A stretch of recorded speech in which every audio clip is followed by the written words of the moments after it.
Good morning guys, मी सर्पमित्र प्रथमेश कोळी. मला call आला आहे भातसे गावातून. त्यांच्या घराच्या मागच्या साईडला साप आहे. साप जो आहे तो गेला दगडींमध्ये. Let's go.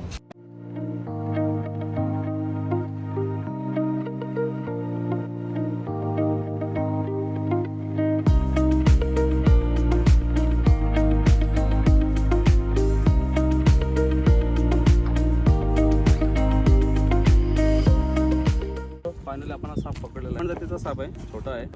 रेस्क्यू करताना थोडा त्याच्या लागलेला आहे, जखम झाली. तर त्याला आपण हळद लावलेलं आहे तिथे. ह्याला आता आपण जवळ सोडूया, कारण त्याच्या थोडा लागलेला पण आहे आणि थोडं लांब जंगलात पुढे सोडलं तर त्याला खूप प्रॉब्लेम होईल. तर त्याला आपण जवळ सोडू आपल्या इथे. पण त्याला आपण ह्याला इथे आता सोडूया.